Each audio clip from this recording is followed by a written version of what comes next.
Everybody, welcome to our next session of the community of practice around employer engagement.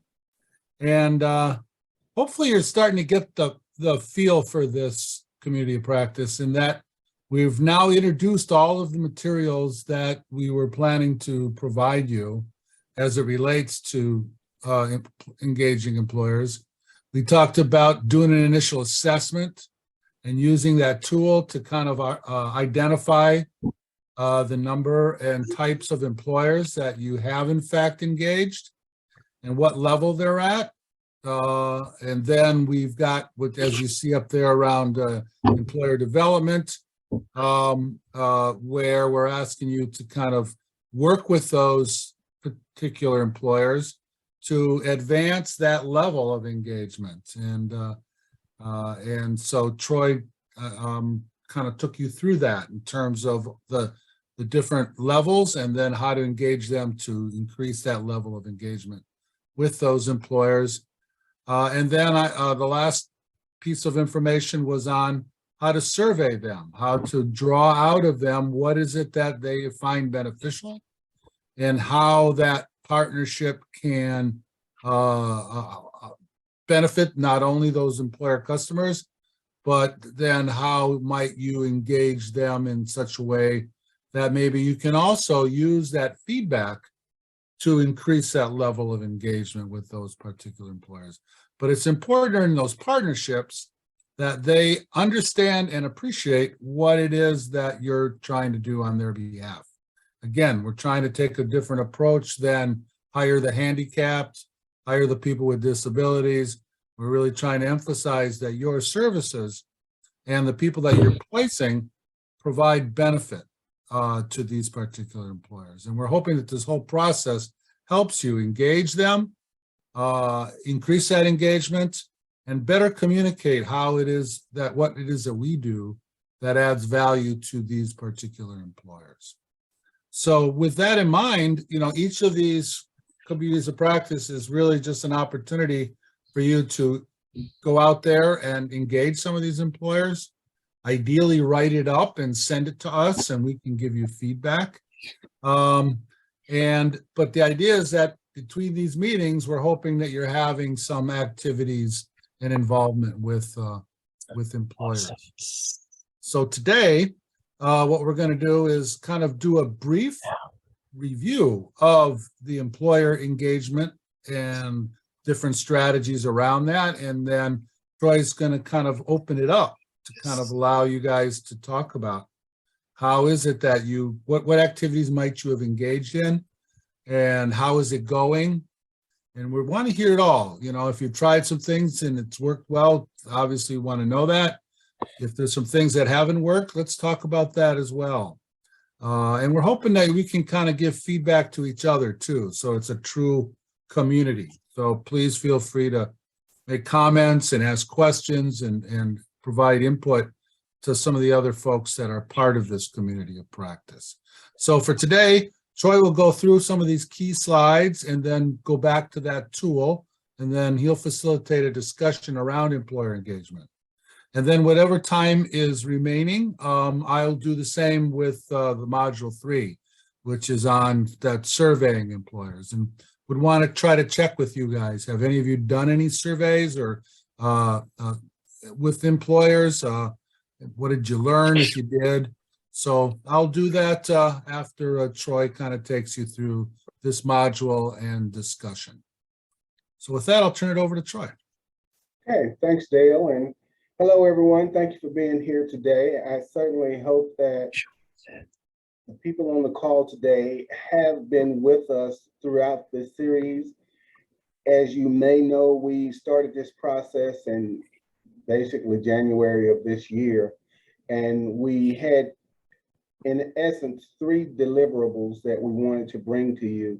We started with the employer engagement paper that was published on the DTEC website and sent out to participants so that you could get a general idea of some of the practices that have been used successfully in engaging employers and how that works, and start the process of generating some ideas around how you might want to approach employers. And as Dale said, and I emphasize, we don't take the social services, human rights, kind of approach.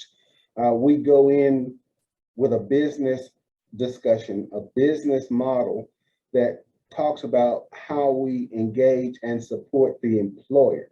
We understand that our role is to get people with disabilities into the workforce and provide those supports. But when we're dealing with an employer, we have to meet them where they are, and they are business people who are trying to run their business the best way they can. So when we make a business case of how we can help them achieve their mission, then we get their attention from the very beginning. So that's where we started, was with that paper so that we could introduce those concepts. And then we had the learning management course that was self-paced, and it was out there so that the participants could take a look at the information that Dale and I had to present. And we provided within those slide decks some very concrete, proven concepts, things that we have done, been involved in, or know about that were working.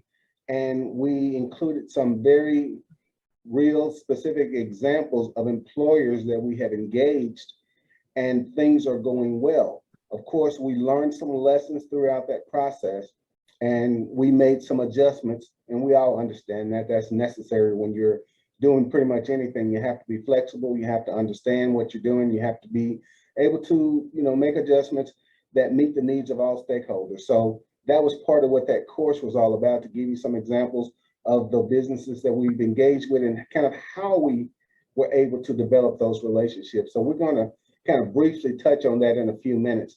And then, of course, this series was the last part. And this is where we really wanted the opportunity to talk with you and not just present information, but we want to talk with you about how these concepts are practically implemented. How have they worked for you? Are they working? If not, let's talk about it, because as a community of practice, we can take the feedback that you give us and we can improve the information that we're putting out there. We can improve our deliverables so that we will have a better model and a better learning system going forward for those who follow us. So that's kind of how we started out.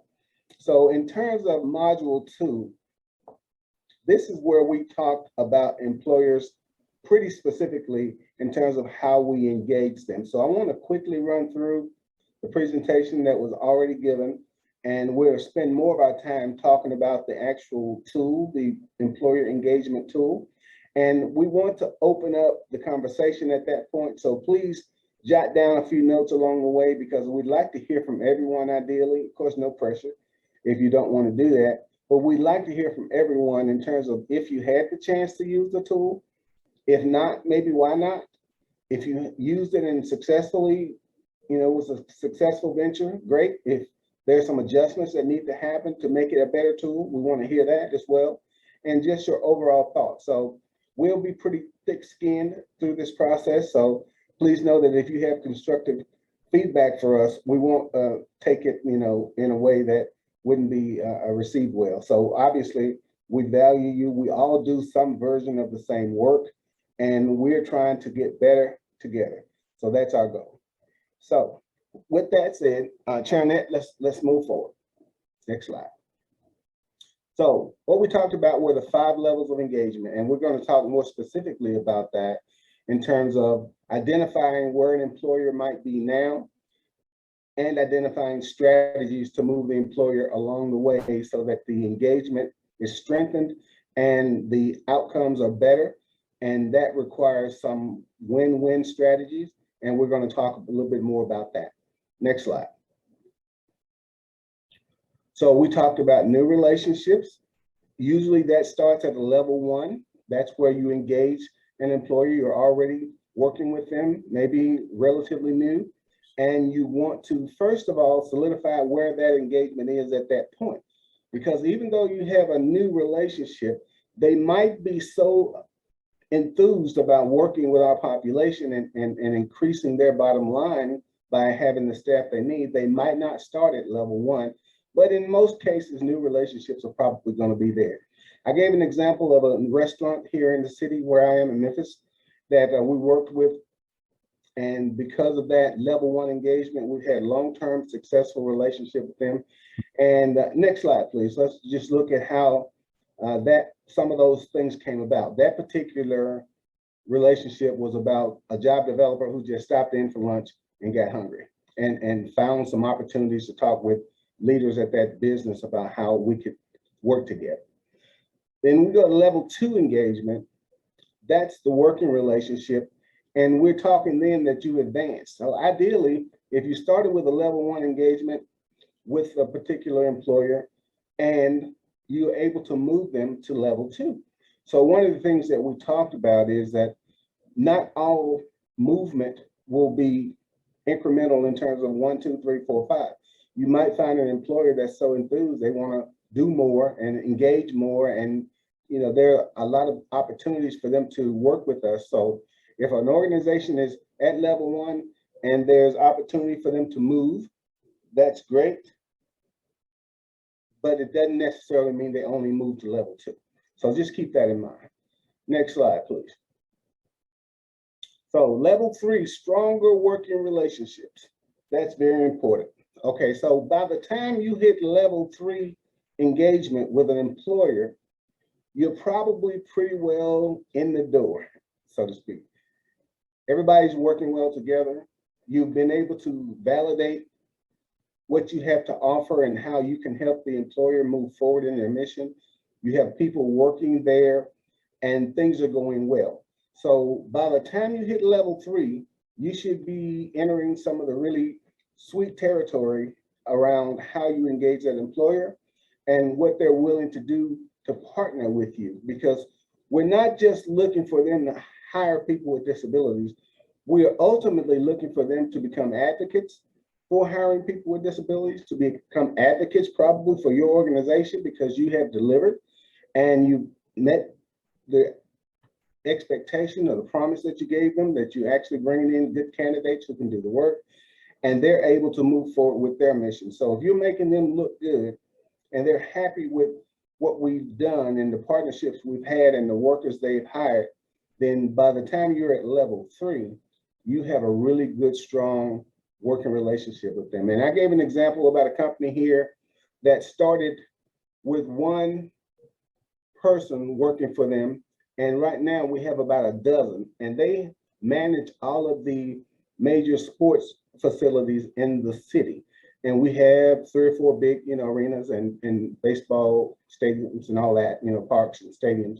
So we have all of that. So they right now have about 12 of our people working for them at different sites, different times. So it's all scattered. But the beauty of it is they have become advocates for disability employment. They look for opportunities. They call us and say, hey, we think we're going to have a couple openings come up. Let us know if you have some people that you'd like to bring for interviews. And so that level of trust has been established, that they believe us when we say we're going to send them good candidates who can do the work, and we're going to partner with them. We're going to be an ongoing support. All of those things are really important. And this particular company, ServiceMaster by Stratus, they are advocates. They are at that level that they're advocating for us, for people with disabilities. They introduce us to other organizations and companies that are looking to find out more about disability employment. So they at level 3 are really strong advocates and a wonderful partner for us. So that engagement is a beautiful thing. And I would say with this particular company, they started pretty much at level 3. And I say that because of their commitment to wanting to work with us. By the time we had the initial meetings with them, they were on board, ready to go. And so they were not at level 1 at that point. Some might argue that they started there and quickly went to 3, but I believe that they actually started at level 3 because of their commitment to what we did. Next slide, please. Then we move on to level 4. And at level 4, the strong word that jumps out there, partnership. So by the time we get to level 4 with an employer, chances are we have a great, successful track record with them, and things have really gone well. And then we are calling them our partner. And that's a pretty big word to say that they're our partner in the work we do. But when an organization hits level 4 engagement, they're completely bought in. They are ready to help and they understand the advantages. They probably by that point have met some of the people that we brought to them, people who are working in their organizations. They probably developed some form of communication and a little relationship as they have met those folks, because I'm sure they're curious to know, who's working and how things are going. So at the partnership level, level 4, that's where I think the ideal opportunities come to start asking for things. So you may have done something similar at level 3, but by the time you get a partnership situation and relationship established with an employer, there should be some quid pro quo going on. It should be some shared interests and some shared rewards around how we're engaging in the partnership. So some of the things that we talked about was that we have a particular employer, Canteen Vending, and they were so bought in to disability employment and so happy with the people we had brought them that when they were acquired by another larger company, part of the negotiation was that when you take over Canteen, we want to make sure that you also include the people with disabilities that work here, because they are valued members of our team. They are productive, and we want to make absolutely sure they don't get left behind. So that's a partnership because it was something that they considered to be part of the deal, not separate or part of, and that was important. So we want to, when we're at this level of engagement, level 4 with partnerships, there's also some things that you can do around how you can tell the story, the data you might be able to get, the numbers around maybe increased productivity. We've always heard, and at least for me, I've always heard, and I know it to be true here, serves, is that the people with disabilities that we get into the workforce, their attendance is usually stellar. They come to work more consistently, they have a beautiful attitude, and they're about the work. So extracting some of that information will help you tell the story of the successes you've had with your partners at every level. But at level 4, you should have many, many stories and examples of how things are working. So look to capture that information, look to use it to educate other businesses, the general public. So that partnership level does present some very unique opportunities, and we want to take advantage of that. Next slide, please. Okay, level 5, top tier. This is the cream of the crop. So you have a strategic partnership.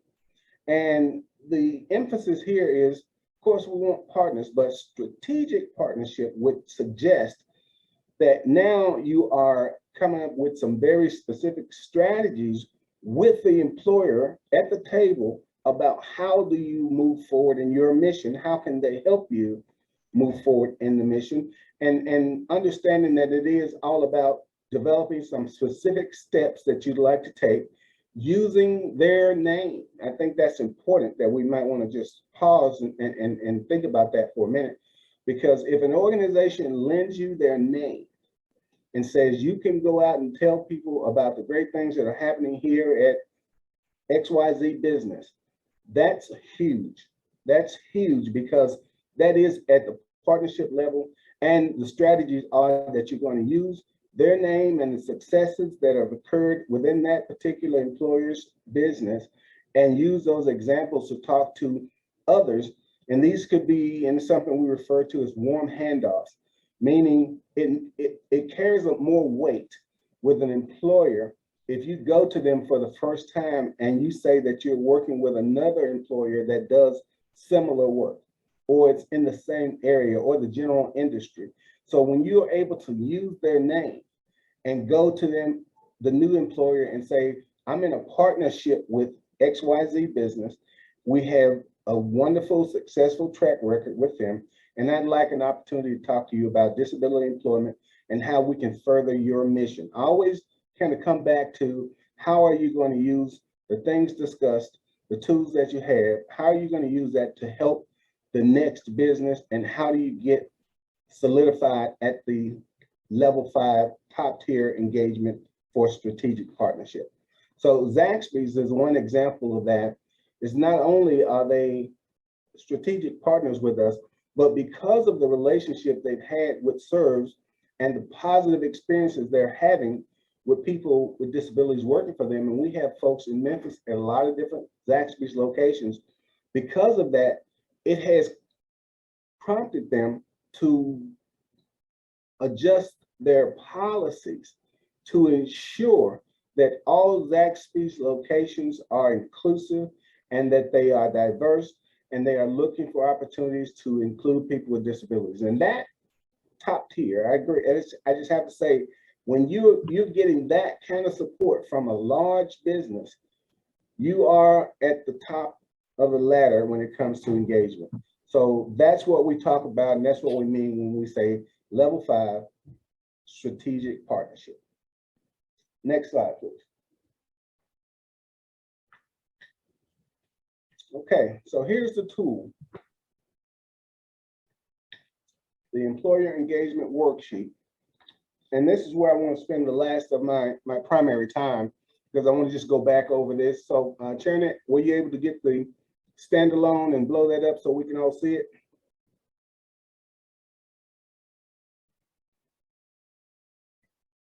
Now, I would hope that by now, everyone that's been involved has seen this tool and had an opportunity to use the tool, and your feedback would be very valuable to me and Dale as we look to improve this presentation and the process to make sure that we are providing useful information to everyone who might follow us, and that you may also be able to hand this tool to someone, because the intent of the tool is really to get you thinking.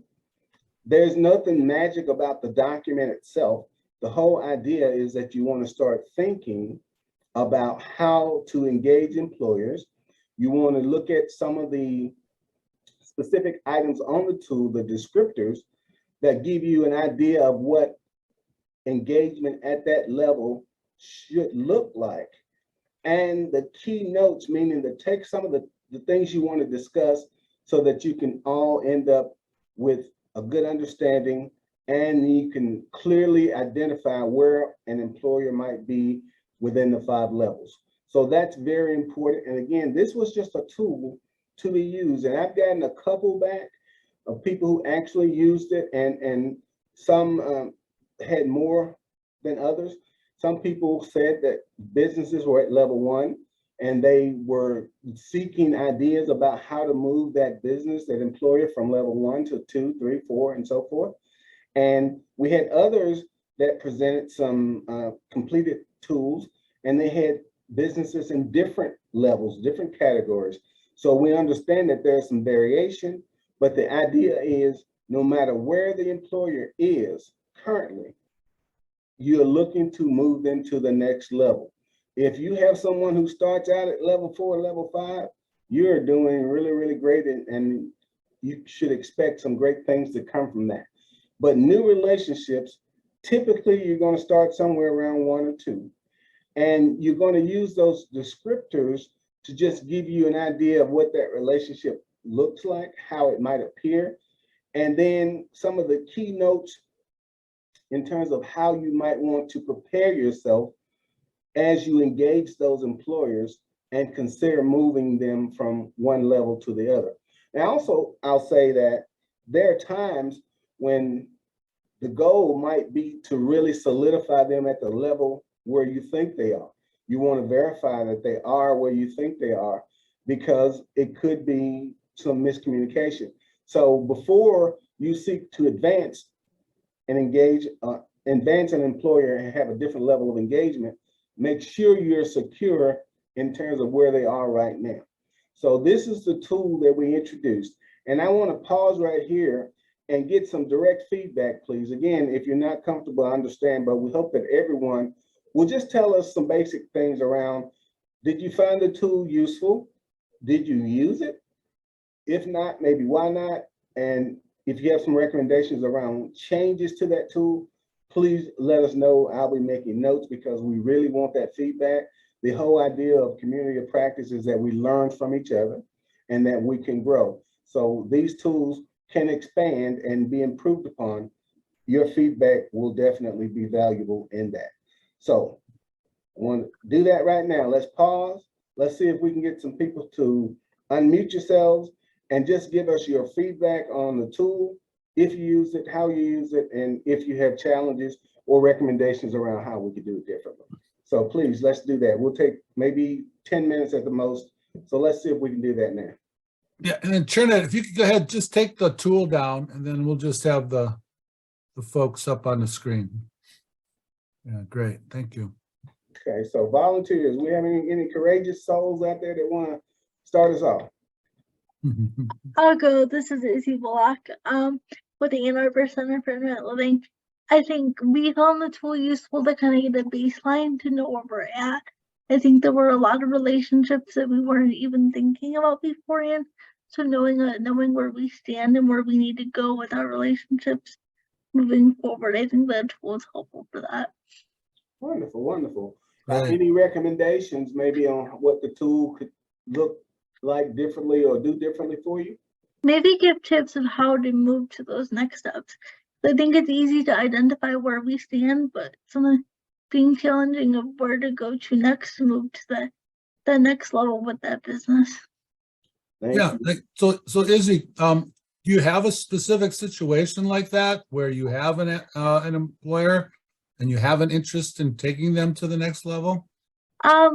Yeah, I think we have a couple, but it's just knowing where to go from that next level to them.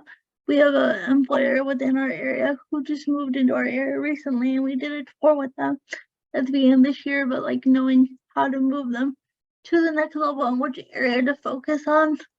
I think we can interact with them on multiple levels. So just knowing that. Okay, what level would you say that particular business is at the moment?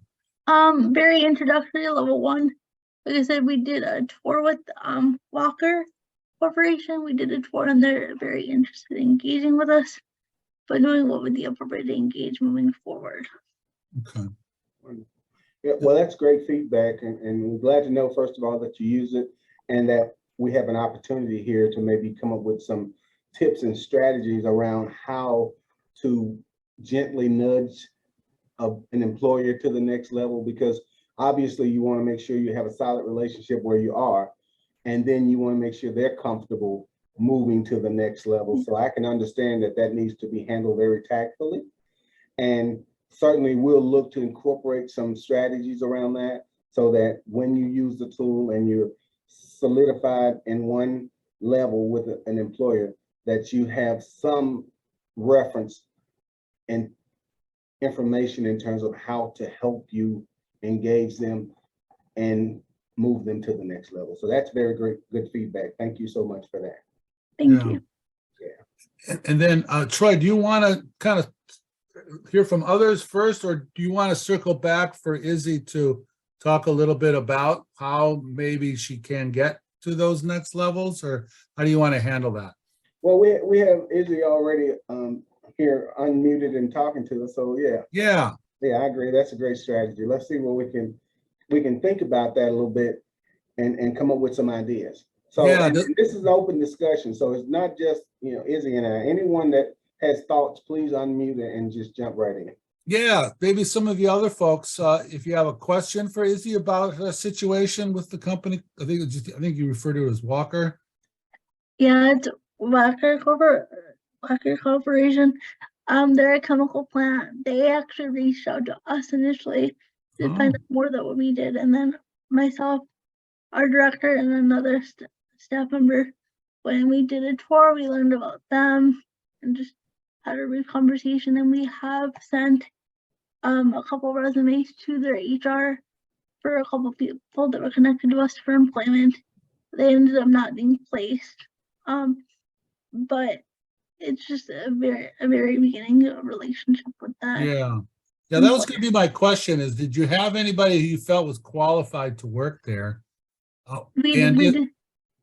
Go ahead. We did send a couple resumes, yes, to the Okay. HR. The other thing you could do is if you had some folks that potentially would be good job candidates, but either you're not sure if they're a potentially good candidate, or if they're not sure that's exactly where they want to work, but you thought, well, maybe if they did want to work there, they could make a contribution. Then one of the things you might want to suggest, which is kind of an easier way to kind of increase your level of engagement with the employer, is to just schedule a worksite tour and to take one or two folks through the place and show the employer that you're thinking of them and that you're helping them with recruitment by just bringing some folks through. Now, that's assuming that they're open to the idea of a worksite tour. But if they were, a lot of times that's a pretty easy ask of them. And I'll add that, and this has happened, and I'm sure others have experienced it, and that is that we have organizations that they put out a big blast about that they want to have a diverse, inclusive workforce, and they're open to hiring and all of those things. It sounds good until you actually meet with them and you find out that they're not willing to do any level of customizing. They might not want to reduce the hours. So they're looking for someone who can do the work they have based on the standards that are set for everyone. And of course, we're not asking them to lower their standard, but we might need some accommodations. We might need some shorter hours. You might have issues with stamina.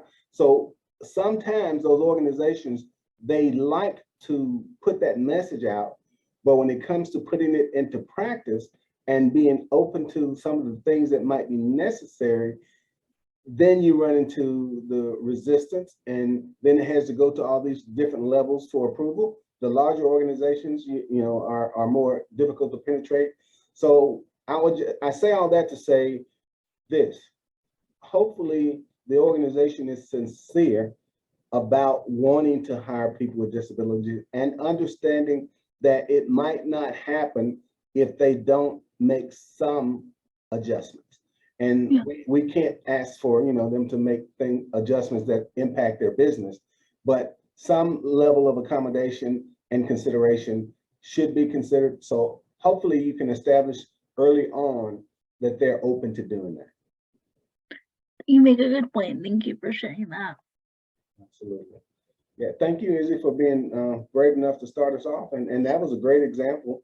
And yeah, opportunities there for you to solidify them at level one, because, you know, really they should hire someone before you can even really say they're at level one, because right now they're a candidate, but they haven't committed. And once they commit, for whatever reason, you know, they need or haven't committed, that gets resolved. Once they commit, then solidify at level one, and then think about advancement.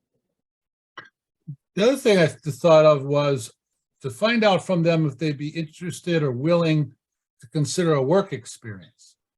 Would there be something that could be done to kind of generate, have somebody come in, do some tasks that they might need done, with the idea that you could use that as an assessment strategy, where folks can try kind of a work trial, where folks can kind of get in there, and more importantly, they get to see them and meet them.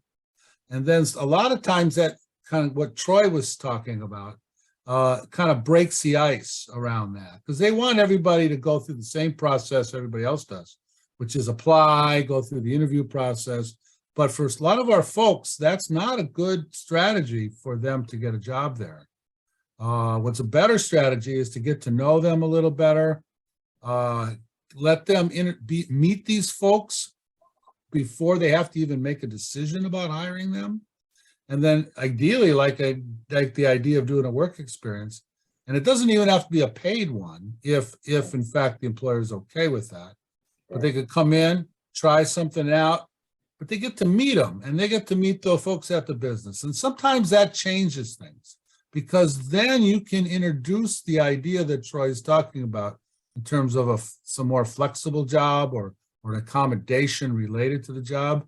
Because you can say, now that you've met them, you can see they can do this and this, but they're going to need some help with the following things, or it's not going to be in your best interest to have the person do these tasks. They're going to be best to focus on these tasks over here. And sometimes, again, if you try to talk them into that conceptually, they're going to just, oh, that sounds complicated. It's going to mess us up. No. But after they meet the person, they kind of get a better sense of what it is they can do. That may allow them to consider some of those accommodations that Troy was referencing. Yeah, and one thing that it's beneficial, and I'm sure it's different for every organization, but it's also beneficial when you're talking with a new employer to address the liability issue. Because sometimes it's an unspoken issue, a big issue in the back of their mind. Like, if I hire this person, am I assuming additional liability? If I allow a worksite assessment, am I assuming additional liability? And that's something we addressed here at SERVS very early on. And our insurance carrier extends our liability coverage to any place that we're going for the purpose of employment. So that's just something you might, obviously you want to verify that and see if, that's an option for your insurance carrier and your organization. But if you can alleviate that concern on the front end, it might open doors and opportunities to move forward. Okay, that was great. Absolutely. Thank you.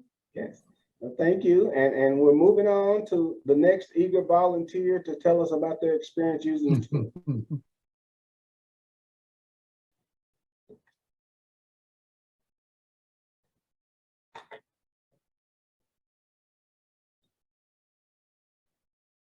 I know we have at least one more. Can you give us some feedback on your experience with the tool? Or if you haven't used it, tell us maybe was it because you didn't have opportunity or because it didn't seem to be something that would help you? Hi, everybody. This is Rosalie from Ability 360 at in Phoenix, Arizona. Hi, Rosalie. Hey, Rosalie. What you just mentioned, Troy, about not being able to use it at this time, we have looked at it and we are looking at the portion of researching the companies to get together with them, and the information that was provided in Izzy's the demonstration and kind of gave me a good insight as to what we need to do to really begin the process. Great. And, as mentioned, I'm the new kid on the block. Basically, we have a small group of my team that I work with, and so collectively we can do this. The tool is really a good thing to work with, and I look forward to doing that. So that's my take on it right now at this point. Great. Well, thank you so much, Rosalie. You made me think about something when you talked about the research, because that is a topic that we hit during the overall presentation, because I believe strongly that you should never approach a business in the form of a cold call, meaning just knocking on the door, calling them on the phone, shooting them an email. You really need to understand the business model. And when you demonstrate that through communication, then it shows that we value the employer's time and we value it enough that we've already gotten some foundational information about the organization, what they do, their business model, and what their needs might be. So if you are prepared when you have that first opportunity to engage, I believe it will lead to better outcomes, because it just demonstrates that you respect their time and their business, and you're coming to them ready to be part of the solution. So I think that's a really good point. And thank you for bringing it out in terms of the research that you should do. And the internet, we understand, is powerful. So you don't have to go and, circle the building and that kind of thing. You just want to be prepared and be knowledgeable about the business before you make that first engagement. Great, thank you. Yes, thank you.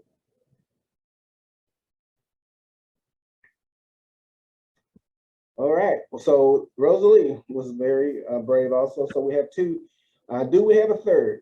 Not pressing the issue, but all of these things are going to help us better design this course and the tools so it'll be even more useful to you and to others that come behind you or those who are not involved in this series. So we want to take every opportunity to improve the process. So do we have one last brave soul? Do we have one?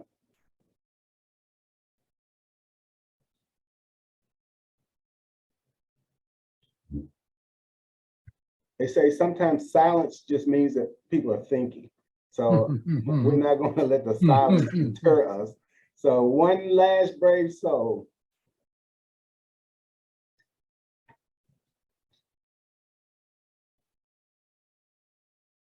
Okay, so hearing none, we're going to just kind of wrap up this part of our recap today around the employer engagement worksheet. Again, that is intended to be a guide and a helpful resource for you in terms of the conversation you might want to have, how you identify where the employee is, how do you strategize around moving them forward.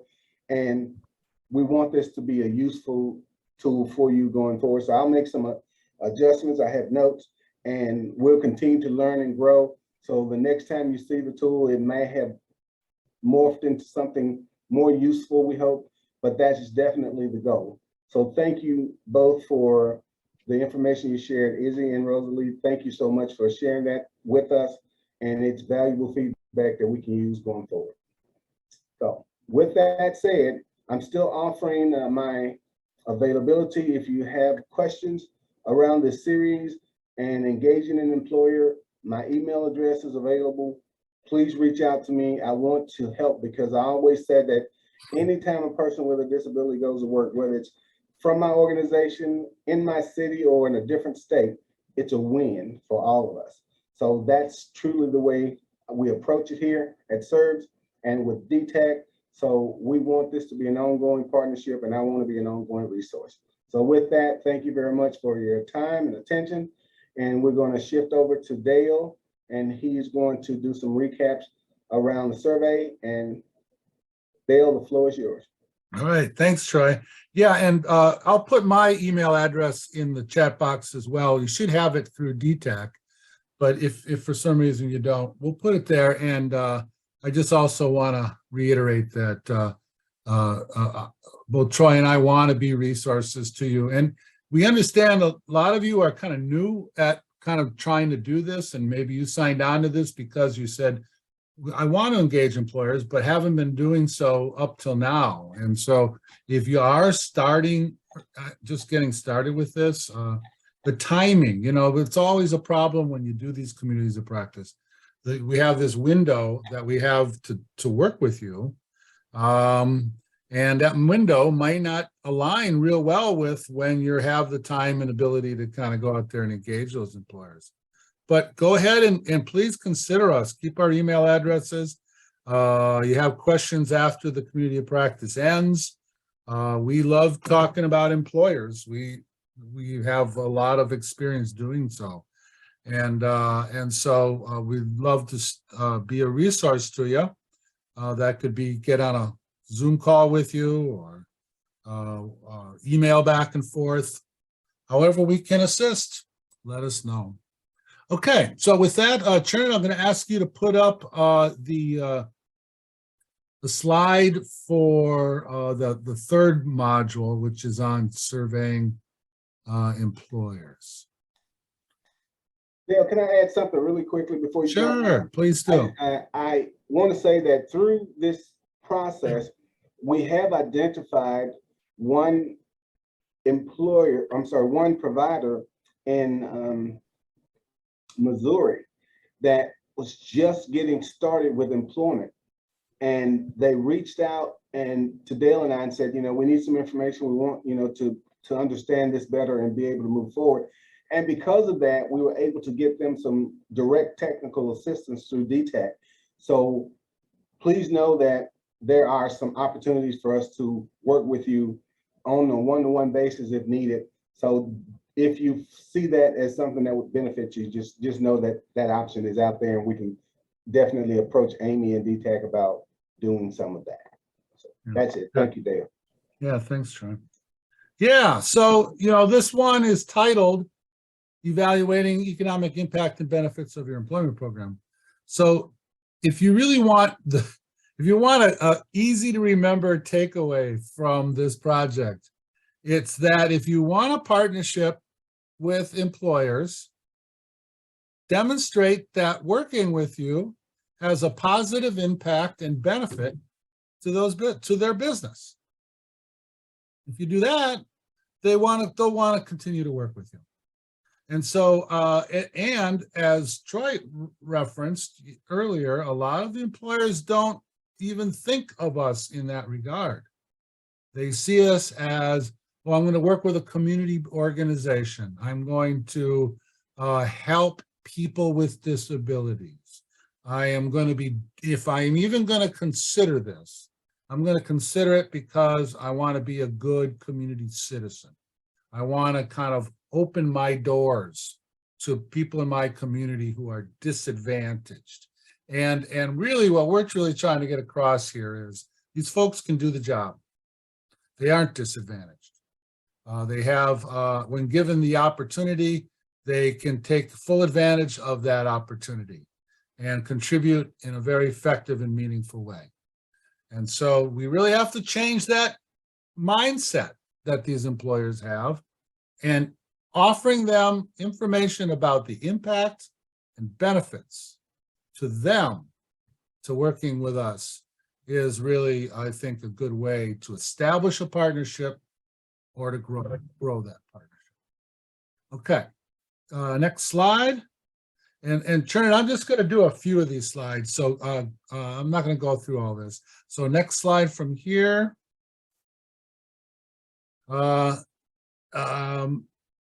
Next slide from here. One more. Yeah, so this was the findings of the study that I referenced earlier. We do, in fact, reduce their costs. The costs of recruiting, hiring, training. We can reduce the turnover and absenteeism of the folks that they are hiring. We can improve their culture within their workplace.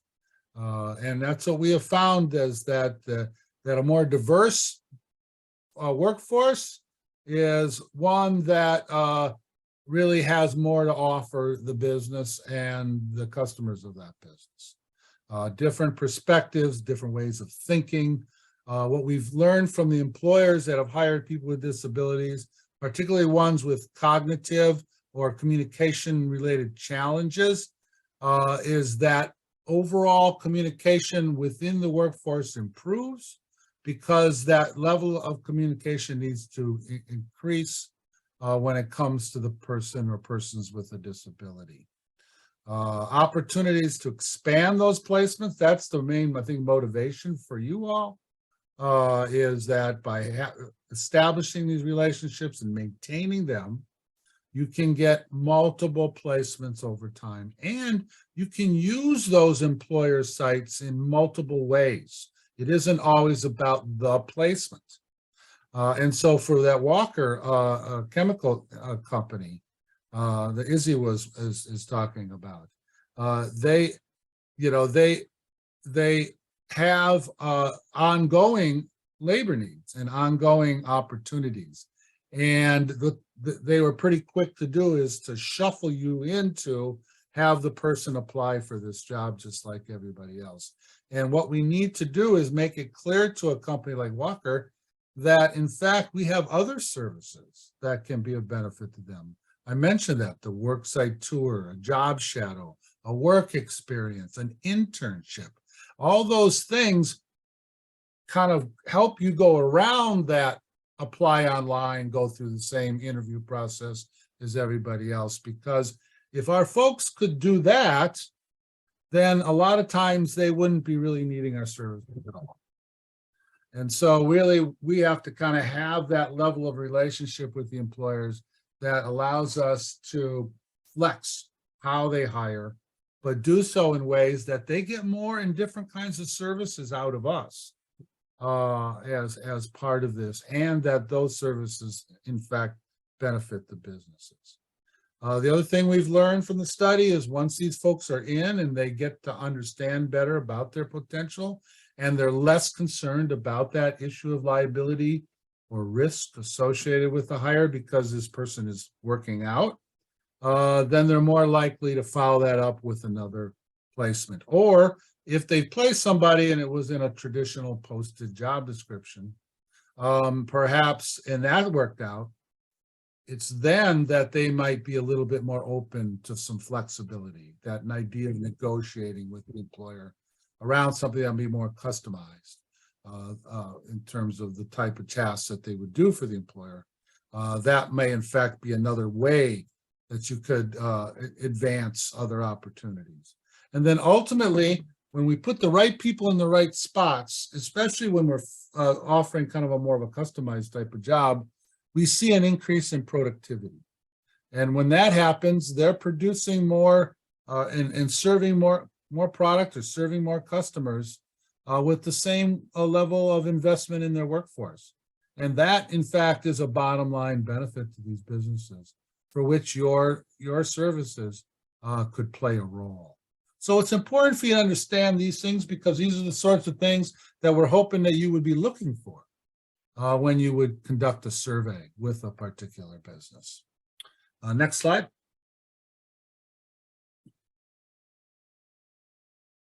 So this is what we asked you last time. You know, what employers, and I think in a little bit, I'm going to kind of take the slides down and then kind of go through and kind of really follow up on these questions. So these aren't rhetorical questions. These are actually going to be kind of direct questions to you all.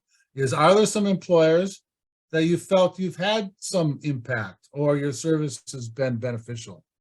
How many of those have there been? And if so, you know, how might you get some information from them in terms of what the benefit has been to them of the services you have to offer? And then how would the survey be conducted? Who would do it? Would you do it one-on-one? Would you try to pull a group of employers together for like a focus group? Those are things that we want you to consider. Okay, next slide. And these are the different ways to conduct the survey. Next slide. And this is what the tool looks like, and I'll come back to this in a minute. Next slide. So these kind of characterize the questions that we were asking. We were giving you examples of responses that we received from employers in relation to these types of questions, just so you can get a better idea of what's possible. So we'll skip this. Again, all these slides are available to you to be sent to you, as well as you can download them on the course that hopefully a lot of you have taken. So again, these are more responses to the questions. Go ahead, next slide. Future in this category, current and future considerations, really kind of opens that door to where do we go from here? You know, what might we consider doing? How could we help you? What other kind of labor needs might you have? Kind of where does our partnership go from here? Next slide. So this is what you can accomplish by doing so. It can assess the impact and benefits that you've been able to offer. Share that with your funding sources. Share that with other employers that might in fact be willing to kind of work with you based on your proven success with some other employers in their community. And again, other opportunities for conducting some sort of analysis, getting in there to assess our folks to make sure that they might be good matches. And again, develop and maintain those partnerships. Next slide. Okay, this is other ways you can use the information. Next slide. That is the last slide. All right, that's it. Good. So then, Janet, could you go ahead and put up the actual survey itself? And I'm going to ask you the same question that Troy did. Have any of you had a chance to use this survey? If so, what has been your experience with it? If you haven't, kind of what might be some of the issues there? And also, is there other questions that you think that you should be asking? There's something, if you have seen and used the survey, are there some other things that you in fact would like to see how that the survey could be improved? To maybe address some things that you'd like to learn from employers that maybe we're not asking. So those are my questions. I think I'm going to go ahead and ask that we kind of, and again, this survey is available to you. You can see it has fillable areas in it, or you could use this as a template and use it to populate a Survey Monkey type of survey if you're going to have them do it online. So lots of different ways you can use this survey as well. Okay, so Trina will take that down, and I'll just get back to working with the folks around kind of having a conversation. So we'll start out we'll start out just asking anybody to volunteer before I start calling up folks. In terms of, have you had a chance to look at the survey? Anybody used it? Anybody have any experiences to share? And Dale, there is a question in the chat box. It says, will this survey be sent out via email? Okay. And Trina, can you do that? I just put it in the chat box. Okay. Okay, so they could get it by clicking on that link then. Yes. All right, beautiful. Beautiful. Yeah. Okay, anybody, so whoever asked that probably wants to see it. And so I think I got their answer. Any others who have looked at it? Anybody else used it yet to this point?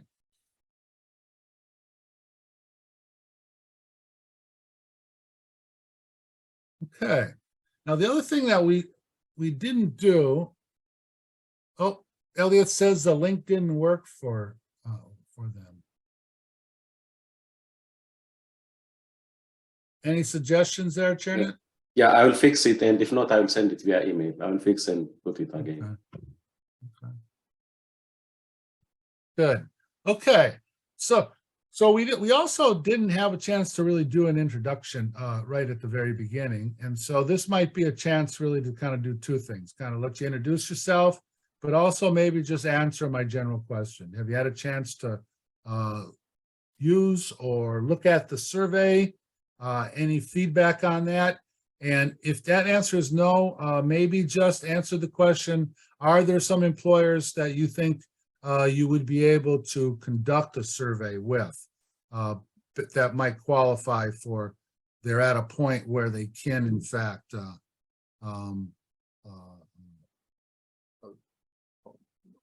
you could in fact get some information from that employer. And then I think I saw something here from Elliot. It's a busy time of year. Once the year end is reporting done, we will look into doing a survey or focus group. Okay. All right, Elliot, if you don't mind, since you put that in there, appreciate you doing that. Now I'm gonna kind of pick on you a little bit, but if you don't mind, just what employers might you use that survey with? I'm also at the Ann Arbor CIL with Izzy. So, Oh, okay. yes. So we do have a list of contacts of places that we have previously placed folks in. We haven't really followed up with them since that one employee that we had that was kind of maintaining that list left. So we're going to go through that, and I personally like focus groups. I'm a bit surveyed out personally. I like actually getting to talk to people. So I think that, that would probably be a better way to get some insights if we're able to get a bunch of, very busy business people in the same room at the same time, or a Zoom room. That'd definitely be preferred. Right. That's funny to say, because I'm very surveyed out myself. Yeah. And what I thought I had about that was, if you think you have a number of them, then that can be very rich, because then if you do a focus group, and what I find is, if you put the focus group out in an in-person focus group, assuming that the pandemic and all that allows for that. But I think that's pretty easy to manage. You can set them up so they're all 6 feet apart. You get the opportunity for to have that interaction between them. And then you get so much richer of information, more rich information, because one person will say something and that'll cause somebody to think of something that they otherwise wouldn't have thought of, including the benefits that they've had from the services that have been provided, because they'll forget that that was provided to them. And so by somebody else saying it, that reminds them, oh yeah, that was beneficial to me as well. So they feed off each other. And so you get more and better positive information, or if they have some concerns, if there have been some things that haven't worked out, or if a provider or a staff person didn't do a good job, which is a lot of kind of what we sometimes have to deal with, is the fact that maybe not your organization, but another one in your community didn't do a good job of job matching. And they didn't serve that employer well, and they have a bad taste in their mouth. And so now you're coming along asking questions about that, and they might want to tell you about it. But that's okay, because you want them to kind of get that out there, and you can really make the case. Well, you really may just not have gotten a very effective employment specialist or service for what your business needs. And there are ones that in fact can do a better job. So if you have enough, that would be great. But it sounds like you got a list and you're not really sure on that list who would be good candidates to conduct the survey with. Am I correct in that? Or do you think the list is pretty strong? I'm not positive. I haven't really, This is, I know, yeah, Izzy, you can probably. yeah, this is Izzy. I would say that I don't think we're sure. I don't think that we're at that point where they're strong enough to survey quite yet. Yeah, well then, then my suggestion is send out an email, and I wouldn't do a blast.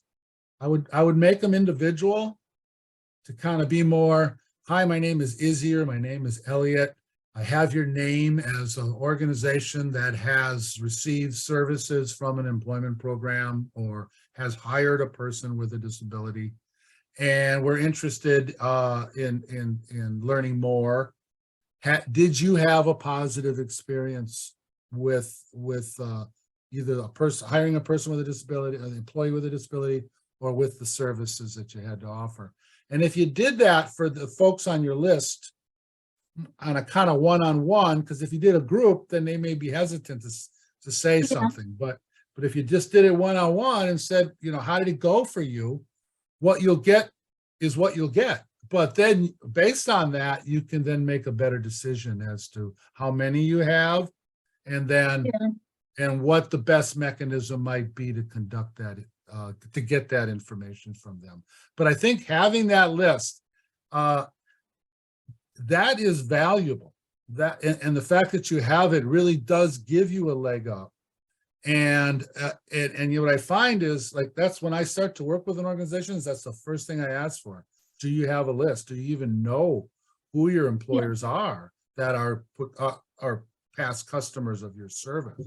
And when we do have a list, that gives us a good, strong starting point, because we can cull it. We can sift through it. We can kind of say, okay, what did we get? And then how can we get the good information from the ones that did have a positive thing experience? Because then we can use that information to grow that list again, and to figure out where we can go with some of our folks that are on our caseload. So it sounds like you got a list. You could kind of reach out to that initial, what is your reaction to the fact that you did have this service, and what was your experience with that? And I think that make that email really quick, just kind of a yes, no, or maybe a little bit of a Likert scale. On a scale of 1 to 5, how would you rate the how positive your experience was with our service? I would say that more so than the person, because sometimes the person doesn't reflect the service. And sometimes that either goes well or doesn't go well. So you'd hate to hang your hat on that. So I would reference it in relation to services more than, did you have a good experience with the person you hired? But you would Okay. want to say one of the services is the fact that we've placed a person with you. Yeah, thank Okay. you. Good, good. Well, thank you, Elliot. Thank you, Izzy. Let me, let's see, Chad, you're with us, another Michiganite. I know that you did have some things going. Kind of where are you at now?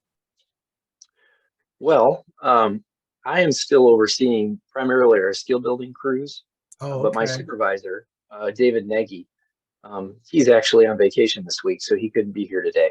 But we Okay. did talk about your surveys after the last training. They're a great tool. I think it's something we can definitely utilize and should be utilizing. But at this point, he hasn't got to it in his agenda because he does oversee our placement department. Okay, beautiful.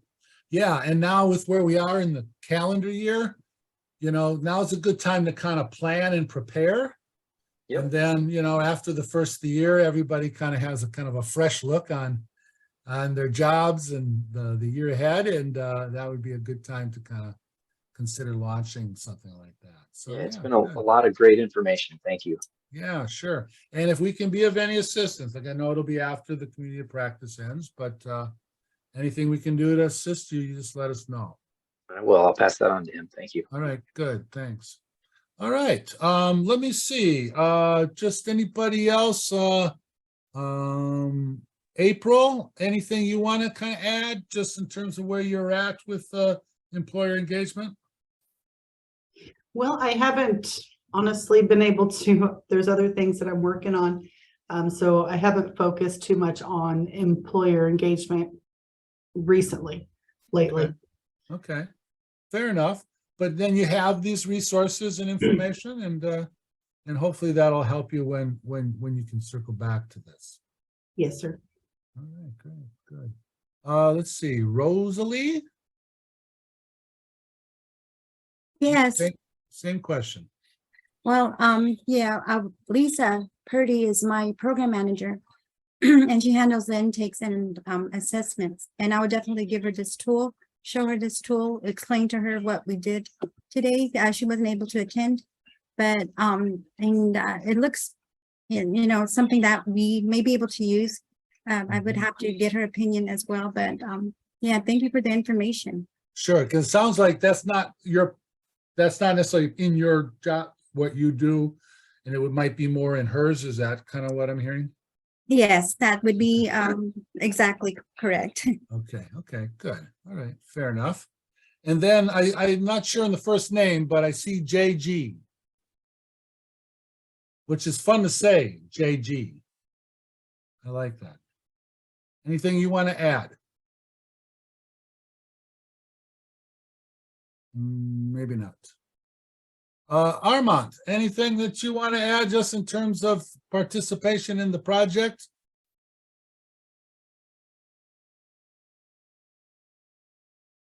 Not getting a response. Okay, and then I think let's see who else. April, I don't think I called on you. Anything you want to add? You did, Mr. Dale. Okay, good. Okay, Can you hear me? sorry. Yeah, I can hear you. Hey, Oh, Armand. I did. Sorry about that. I did not realize I was muted. Yeah, so what we have here at Skill is that we're trying to not, as we reach out to the organizations to let them know that we're trying to do more of a partnership for our job services, so that way we're not just stressing the benefits of hiring people with disabilities, but we're also saying like, okay, we're going to help you. Our partnership is also to help you find the people. We're also trying to find the people ourselves. So we're trying to partner more with like the local colleges so that we can work with their DSPS and career centers to kind of establish like a multi-level partnership. So that way we're not just working with the organizations, but we're also working with places we know we can get people. Yeah, that's good, Armand. I really like that. And that's another actual service or an element of a service that you all have is that, see, because a lot of you aren't direct employment service providers. So that way, you know, some of this is a little bit harder to work into your daily schedules. But you also are very connected, you know, as SILs and different types of organizations, you are connected with other provider organizations. I mean, that's what I heard Izzy talking about in terms of working with the VR agency and so forth. And so because of those contacts, because of those relationships that you have with community colleges, other provider organizations, VR, you really can, when it comes to the employer, say to them that we are connected, we are networked, and that we can help you with outreach and recruitment through these other channels. So working with us, giving us good information about what you're looking for, we can get that word out to others, and we can bring more people from the community to your business, to your workforce. So Armand, I really like that. I think that's another thing that you can either survey about or include in your engagement strategy. Great. Okay, and I think the last one is M. Redden. I don't think I've called on you yet. Just want to check in, see how things are going for you as it relates to employer engagement.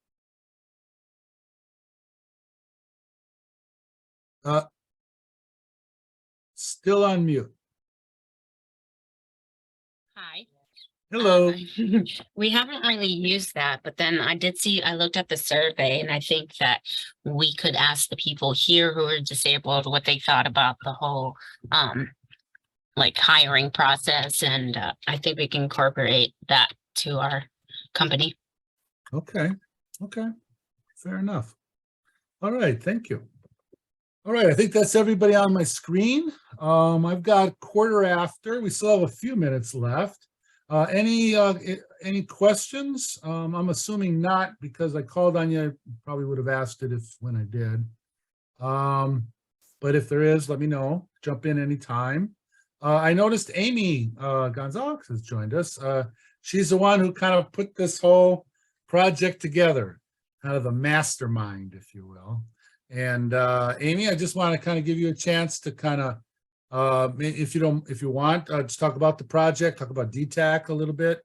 Maybe if you have some questions for these folks or anything along those lines, just want to give you the opportunity. Thanks, Dale, and hello, everyone. I appreciate the opportunity to be on and just to be listening in and kind of hearing where some of you are with regard to engaging with employers and how some of you plan to use this information through this cohort somewhere down the line. And so we at the DTAC were excited to prioritize employer engagement as one part of technical assistance. And so we are delighted to have this group here with us and with Troy and Dale leading the way. And we will have some upcoming e-learning communities that focus on customized job development and some other really cool topics. And so keep your eyes out if you're on our listserv. Chairnet, please send them the link to be added to our listserv. And keep your eyes out. And so we plan to start rolling those out sometime in, I would say, late spring, early summer. And so it'll take us some time to coordinate it and get it planning, but we're really excited about these additional opportunities. But in the meantime, you have the resources through this cohort. You have the resources on the learning management system.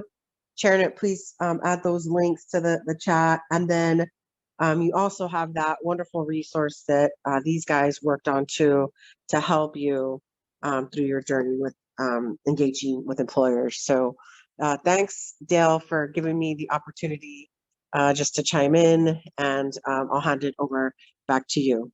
Yeah, good. Thanks, Amy. Okay. I think we might be able to give you a few minutes of your day back.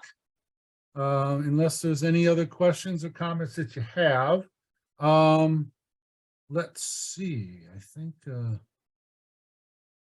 oh, Troy, there you are. Just want to check back with you before we say our goodbyes to see if there's anything else you want to add, or any other things for the good of the order. Yeah, well, I think this has been a great experience, because even though we were tagged as the subject matter experts, I've learned some things along the way from the participants and from Dale, and just having these discussions, these rich discussions, I think benefit us all, and ultimately benefit people with disabilities who we're seeking to get into the workforce or to help them thrive in their current roles. So I just want everyone to know that even outside of DTAC, you can reach out to me, because I'm completely bought in on the mission and I want to help. So if there's anything I can do, please reach out. And thank you. Okay. So this really does pretty much conclude the e-learning community that we did on this. There is one more session. It's really intended to be more of a debrief. It's just really to kind of say, okay, this is everything that has happened over the course of this whole project. With started with a brief that we wrote that really kind of talked about some of these topics. That's a great document for you to keep in mind. We have the online course in which we kind of, it was self-paced that you could come in, and then we presented this information in the same material in that format, and that gave you opportunity to kind of preview all of these materials and get a start on some of this. Suggest you keep the links to that online course. It would be beneficial if you are going to work on employer engagement to maybe have people all look at those courses. They're pretty easy and quick to get through.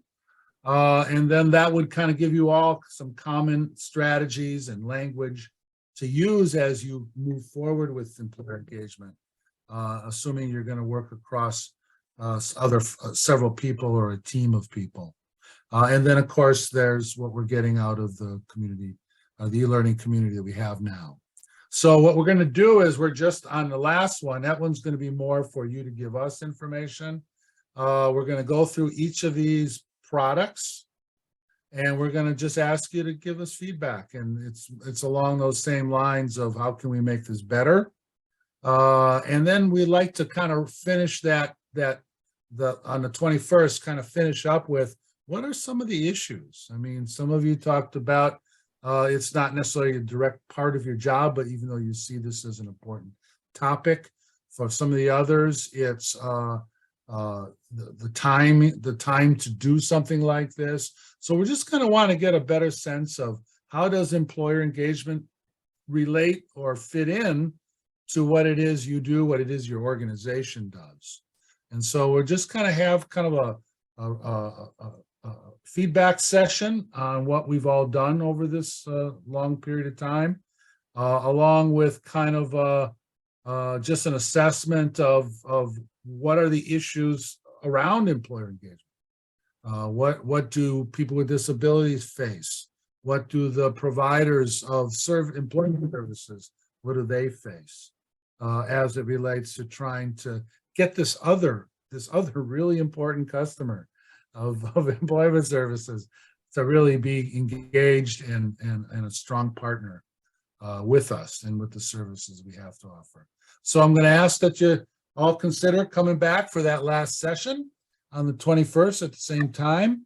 And then we'll wrap up the project then. But in the meantime, if any of you have a chance to engage and talk to some additional employers, please bring that information back to us when we have this last meeting. Okay. With that, I'll say goodbye. Chernit, anything else that you want to ask or add before we let these good folks go? No, I don't have any. Okay. All right. And then, Amy, if you don't mind, we'll just ask you to stay on for just a second after everybody has a chance to clear out. But hope you guys have a good rest of your day and are enjoying the holidays, and hopefully see you in a couple weeks. Thanks, everyone.